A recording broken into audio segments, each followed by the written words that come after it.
우리 옆에 있는 분들 보고 이렇게 인사 나누셨으면 좋겠습니다. 여호와는 당신의 목자이십니다.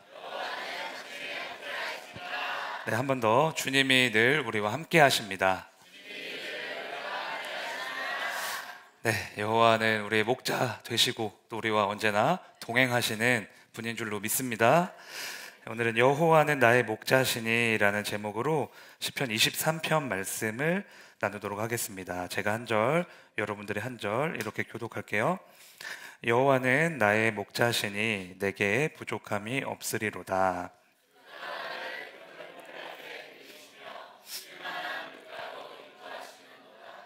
내 영혼을 소생시키시고 자기 이름을 위하여 의의 길로 인도하시는도다.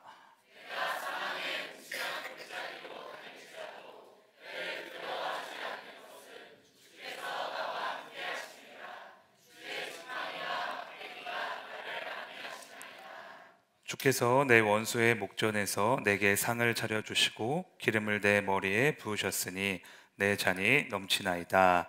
내 평생의 선하심과 인자하심이 반드시 나를 따르리니 내가 여호와의 집에 영원히 살리로다. 아멘.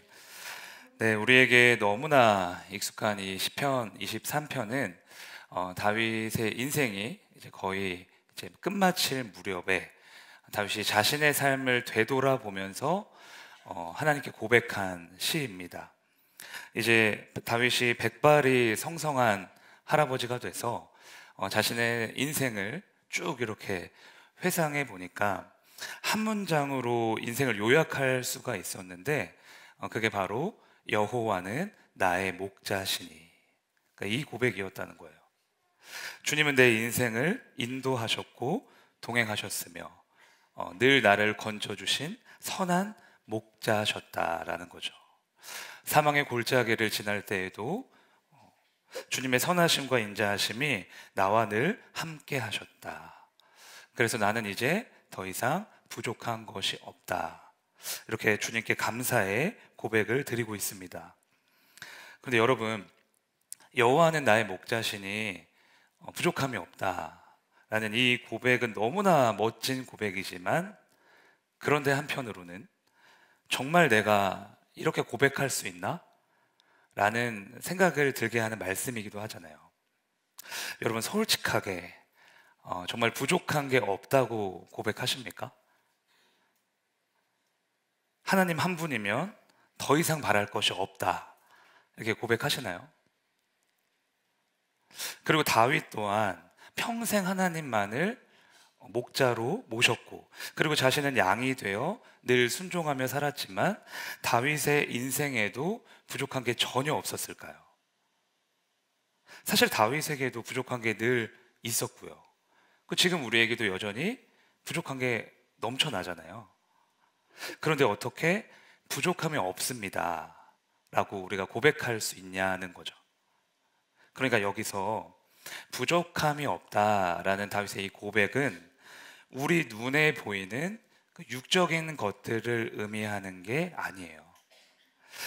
아니, 하다못해 의식주만 해도 늘 부족하잖아요. 물질이 부족하죠. 입는 게 부족하죠. 먹을 게 부족하죠.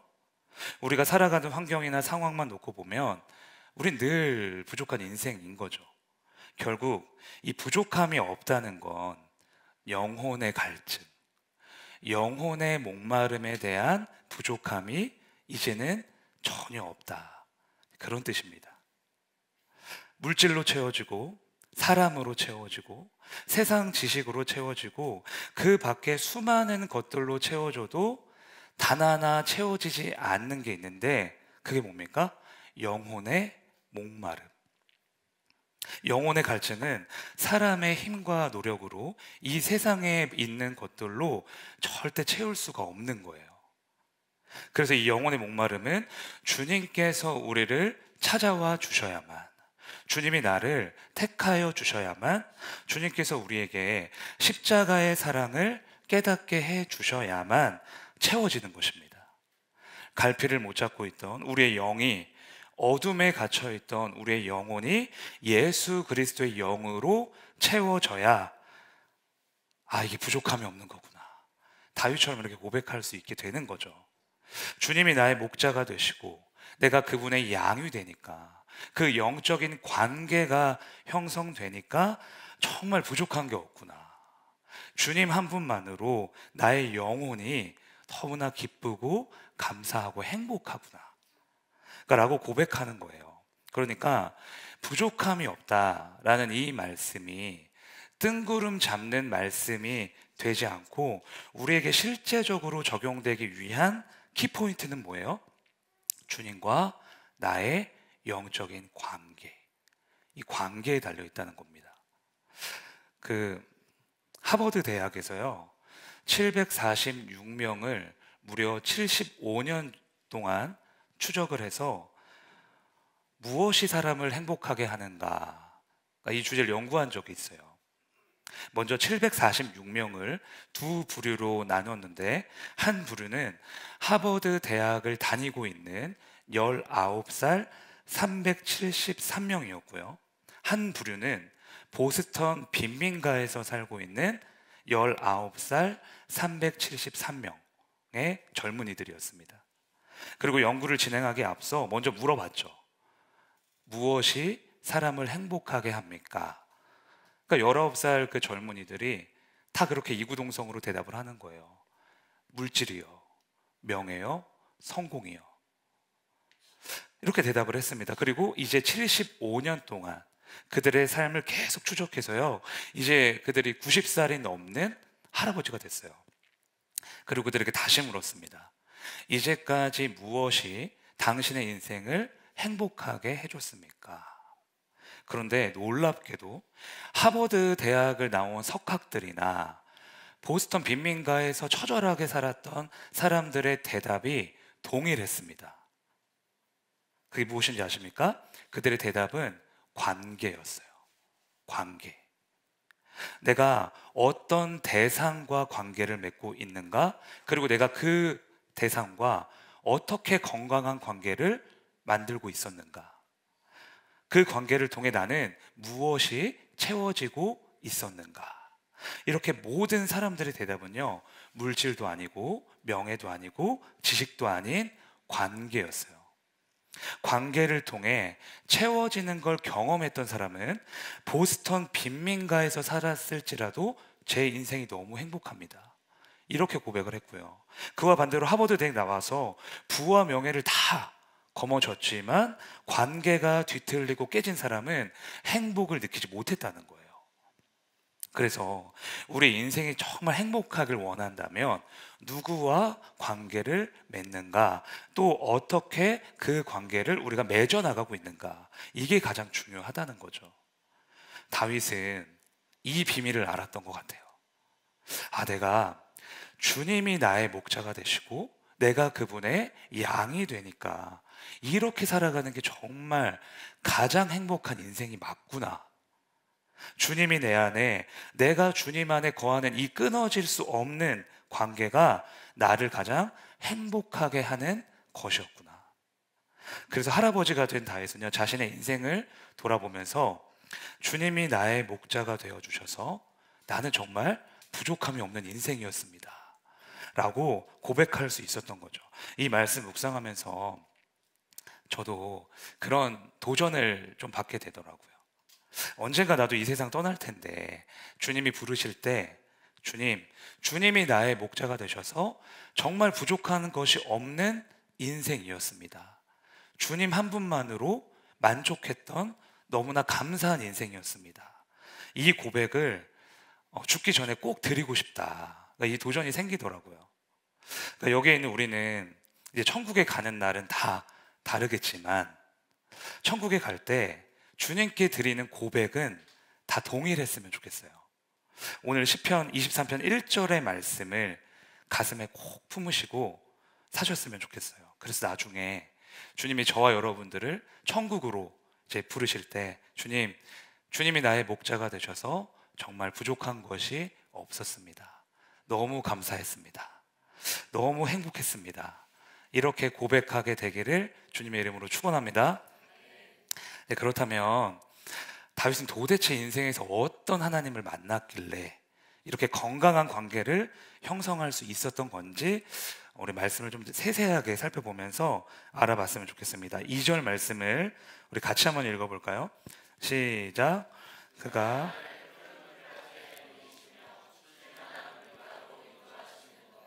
아멘. 다윗은 지금 자신을 양으로 이제 묘사하고 있습니다. 목자이신 주님이 나를 풀밭에 누이시고 쉴 만한 물가로 인도하셨다는 거예요. 그런데 여러분, 그 멍멍 그 개 있잖아요. 개는 조련을 통해서 눕도록 이렇게 앉도록 이렇게 훈련을 시킬 수 있잖아요. 개 키우시는 분들 있으시죠? 네.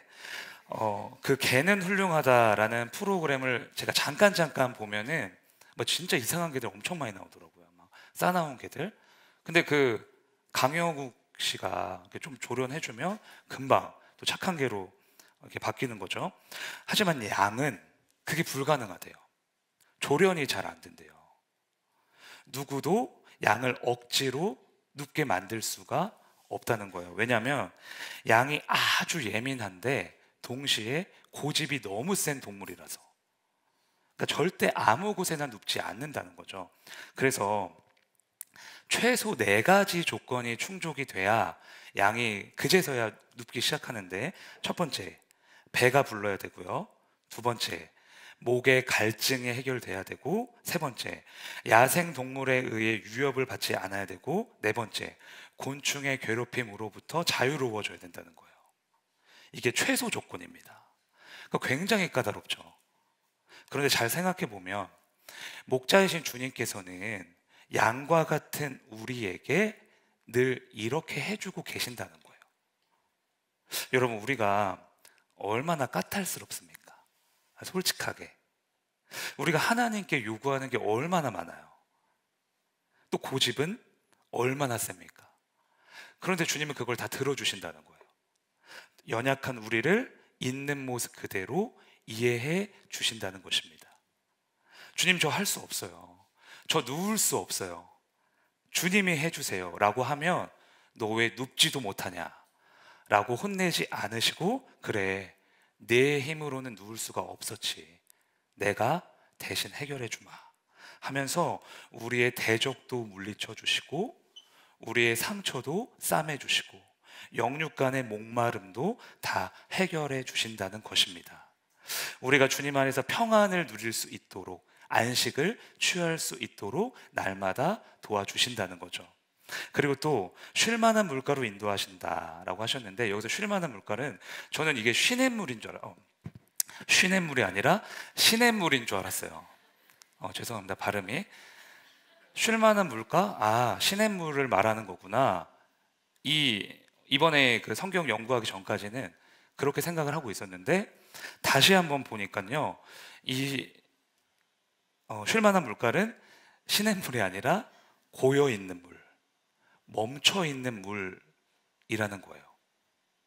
여러분, 그거 아세요? 저도 이번에 책을 보면서 처음 알게 됐는데, 양은 절대 흐르는 물을 마시지 않는데요. 수영도 못하고 겁도 너무 많아서 그 얕은 시냇물에 데려다 줘도 물을 못 먹는다는 거예요. 그러면 목자가 이런 양들 위해 어떻게 해주는가 하면, 개울이 시작되는 지점이 있잖아요. 거기에 가서 큰 돌멩이를 막 가지고 와서요, 둑을 쌓기 시작합니다. 둑을 쌓아요. 하나, 둘, 셋, 돌멩이로 둑을 쌓는 거죠. 둑이 쌓이면 물의 흐름이 멈춰지겠죠. 그 시냇물이 웅덩이가 되는 거예요. 그러면 그제서야 목자가 양을 불러옵니다. 물 웅덩이에 있는 그 물을 마시게 해주는 거예요. 그럼 양이 마음껏 마시게 되는 거죠. 여러분, 목자가 무엇 때문에 이렇게 수고합니까? 양이 두려워하기 때문에. 오직 양들을 위해서 자신을 아낌없이 희생하는 거예요. 이처럼 주님은 두려워하는 우리를 위해서 자신을 희생하시고 사랑하시고 우리를 늘 도와주신다는 것입니다. 예민하고 고집세고 두려워하는 우리를 위하여 목자이신 주님이 지금도 안 보이는 곳에서 우리를 위해 일하시는 줄로 믿습니다. 본문 3절 말씀입니다. 같이 한번 읽어볼까요? 시작.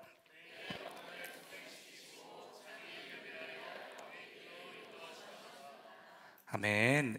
여기서 내 영혼을 소생시킨다. 이 말씀은 제자리로 돌아오게 하신다 라는 뜻입니다. 그 케네스 베일리라는 신학자가 쓴 그 선한 목자라는 책이 있어요.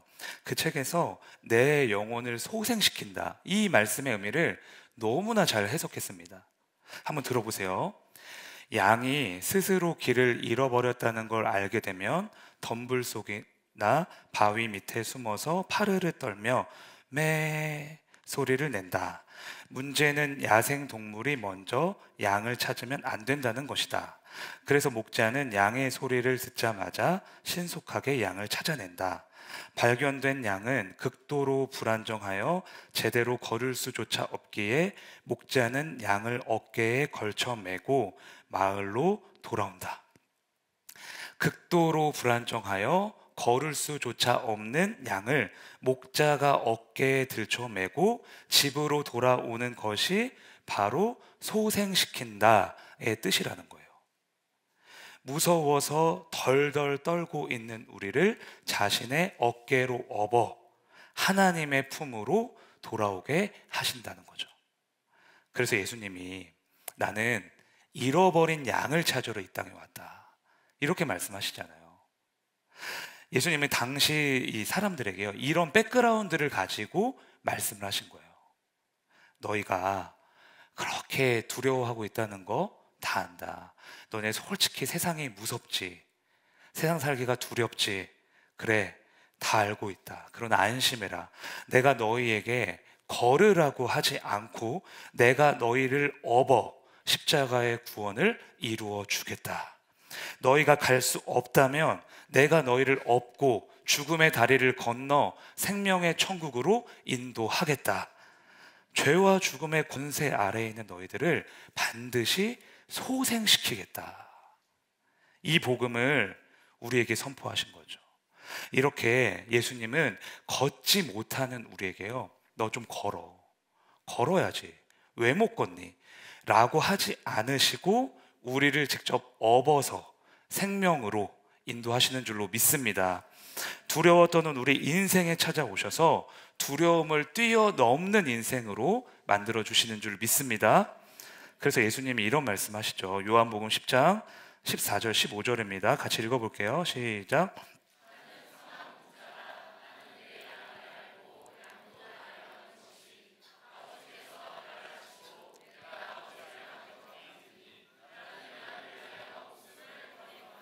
아멘. 예수님이 선한 목자시래요. 그러니까 왜 선한 목자가 되십니까? 우리의 죄를 위하여 죽으셨기 때문에. 죄와 사망과 두려움에 갇힌 우리를 불쌍히 여기셔서 너무나 사랑하셔서 자신의 죽음으로 소생시키셨기 때문에 선한 목자가 되신다라는 거예요. 여러분, 나쁜 목자는 그러면 어떻게 합니까? 두려워 떠는 양을 버리더라고요. 나쁜 목자는요, 두려워 떠는 양을 버려요. 짐승에 먹히든지 말든지 자신에게 필요가 없다고 생각하면 철저하게 버리는 거예요.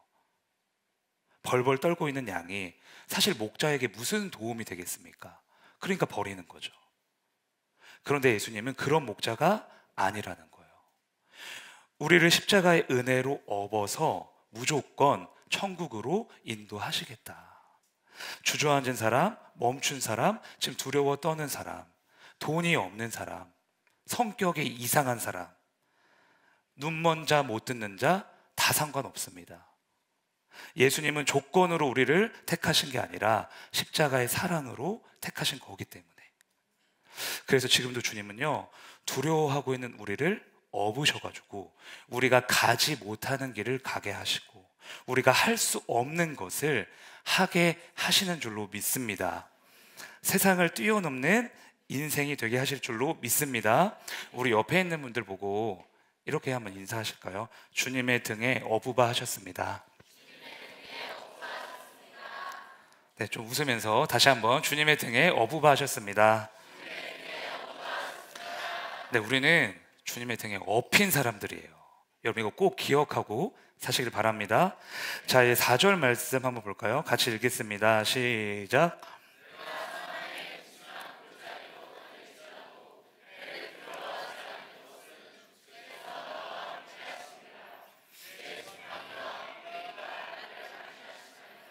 아멘. 4절 말씀을 보니까요, 이제 다윗이 최악의 상황을 말하고 있습니다.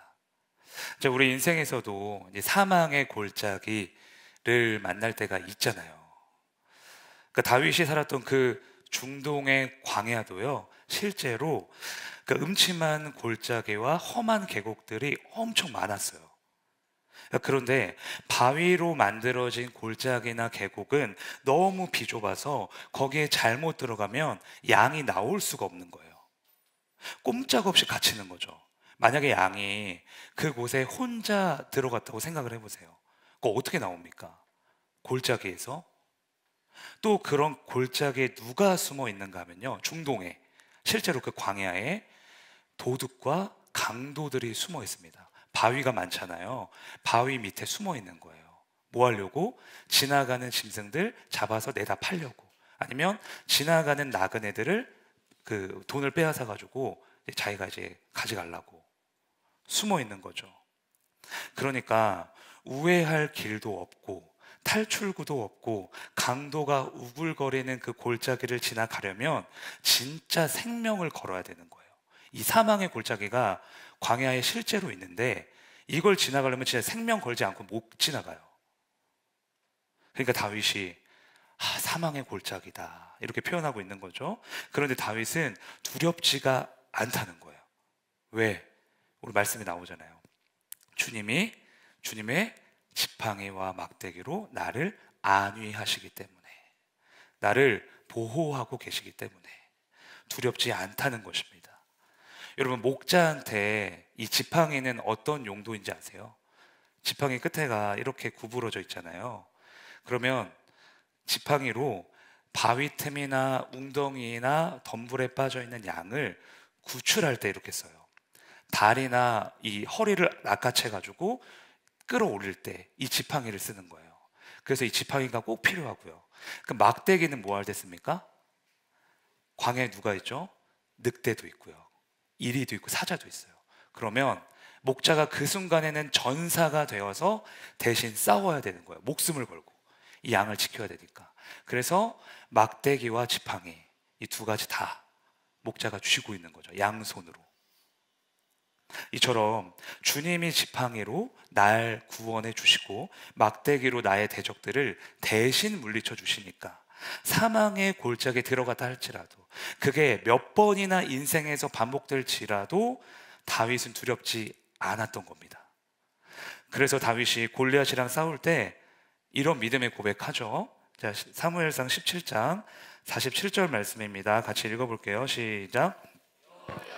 구원하심이 칼과 창에 있지 아니함을 이 무리에게 알게 하리라. 전쟁은 여호와께, 그가 너희를 우리 손에 넘기시리라. 아멘. 여러분, 이때 사망의 골짜기는, 다윗에게 사망의 골짜기는 당연히 골리앗 아니겠습니까? 근데 골리앗 만났는데요, 두려워하지 않아요. 무엇 때문에요? 이 전쟁은 나에게 속한 게 아니라는 걸 믿고 있었기 때문이에요. 이 대적은 다윗 자신의 힘으로 물리치는 게 아니라는 걸 알았다는 거예요. 주님께서 주님의 막대기로 이 골리앗을 대신 물리쳐 주시고 주님의 지팡이로 나를 그 상황 가운데서 건져 주실 거라는 걸 믿고 있었다는 거죠. 여러분, 우리 인생에 나타나는 사망의 골짜기와 대적들과 골리앗을 우리가 무슨 수로 막겠습니까? 막을 수 없어요. 여러분의 부모님도, 그 어떤 누구도 여러분에게 오는 사망의 골짜기는요, 대신 해결해 줄 수 없습니다. 그러나 사망의 골짜기가 나타났을 때 정신을 차리고 주님의 지팡이와 이 막대기를 붙잡으면 우리는 그 골짜기를 멋지게 통과할 수 있는 거예요. 사망의 골짜기가 나타나면 이 전쟁은 내 힘으로 이기는 전쟁이 아니라 내가 주님께 믿음을 드리면 주님께서 나를 대신하여 싸워주셔서 이길 수 있는 전쟁이라는 걸 믿으셔야 돼요. 사망의 골짜기는 그렇게 무너뜨리는 거고요. 그렇게 통과하는 겁니다. 언제나 그랬듯 사망의 골짜기에서 나를 건져 주실 거다. 언제나 그랬듯 이 사망을 무너뜨려 주실 거다. 내 전쟁이 아니라 주님의 전쟁이다. 이걸 의지하면서 나아가는 거죠. 그러면 두렵지 않습니다. 사망의 골짜기가 나타날다 할지라도 무섭지 않은 거예요. 왜냐하면 주님께서 사망의 골짜기보다 크시니까. 갑자기 나타나는 대적을 지팡이와 막대기로 물리쳐 주실 것이니까. 그 위대하신 주님이 나의 목자가 되셔서 지금도 나와 함께하고 계시니까 두렵지 않은 것입니다. 그래서 이제 다윗이 마지막으로 이제 총정리, 23편 총정리를 하면서요 이렇게 고백합니다. 23편 6절 말씀 같이 한번 읽어볼게요. 시작. 반드시 나를 따르리니. 아멘. 이 6절 말씀을요 여러분들 조금 더 이해하기 편하게 제가 다시 좀 이렇게 번역을 해봤는데요. 한번 띄워주실 수 있을까요? 네, 다시 한번 읽어볼게요. 시작. 나의 인생에는 반드시 주님의 뜻과 주님의 책임지심이 쫓아올 것입니다. 그렇기 때문에 여러분 믿음으로 고백하십니까? 이 말씀을 여러분의 믿음으로 고백하십니까? 우리 사랑하는 형제 자매님들, 다윗은 일생 동안 이 하나님과 관계가 잘 형성돼 있었기에 부족함이 없는 인생이었다고 그렇게 고백했습니다. 다윗에게 하나님은 목자셨는데 어떤 목자셨냐면 고집센 자신을 푸른 초장과 쉴만한 물가로 인도하시는 목자셨고요, 두려워 떨면 자신의 어깨로 대신 업어주셔서 가게 하시는 목자셨고, 사망의 골짜기를 지날 땐 지팡이와 막대기로 늘 구원하시는 그런 목자이셨다는 거예요. 그래서 시편 23편 마무리하면서 이렇게 고백합니다. 주님의 뜻과 주님의 책임지심이 내 평생 쫓아올 것입니다. 이렇게 선하신 주님과 평생 함께하고 싶습니다. 내가 주님을 쫓는 게 아니라 주님이 나를 쫓아와 주신다는 것을 저는 믿습니다. 목자이신 주님이 나를 사랑하셔서 내가 어딜 가든 쫓아주시고 동행해 주시고 붙들어 주신다는 거죠. 이처럼 주님께서 여러분들을 늘 동행하여 주실 줄로 믿습니다. 머리카락 하나 상하지 않도록 평생을 지켜주실 줄로 믿습니다. 근데 오늘 우리 말씀을 들고 선하신 목자를 좀 찬양하려고 하는데요, 마지막 후렴 부분에 나를 푸른 초장과 쉴만한 물가 이렇게 되잖아요. 여기를 너를 푸른 초장과 이렇게 좀 가사를 바꿔서 옆에 있는 분들 이렇게 보면서 축복하는 시간이 있거든요. 그래서 이제 그 마지막에는 우리가 옆에 있는 분들 보고 축복했으면 좋겠습니다. 네, 같이 찬양하겠습니다.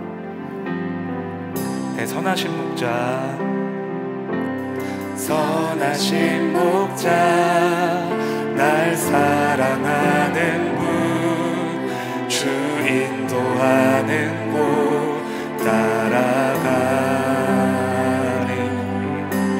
주의 말씀을 나 듣기 위하여 주 인도하는 곳. 우리 가사를 생각하면서 다시 한번 선하신 목자, 선하신 목자, 날 사랑하는 분, 주 인도하는 곳 따라가리. 주의 말씀을 나 듣기 위하여 주 인도하는 곳 가려내. 나를 푸른 초장과 나를 푸른 초장과 쉴만한 물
말씀 붙잡고 함께 기도합시다. 여호와는 나의 목자시니 내게 부족한 것이 없습니다. 주의 선하심과 인자하심이 내 평생 나를 쫓을 것입니다. 그렇게 나는 두렵지 아니하며 사망의 골짜기를 지날지라도 담대하게 걸어갈 것입니다. 이 시간 주여 한번 외치고 함께 주님의 이름 부르짖고 기도하겠습니다.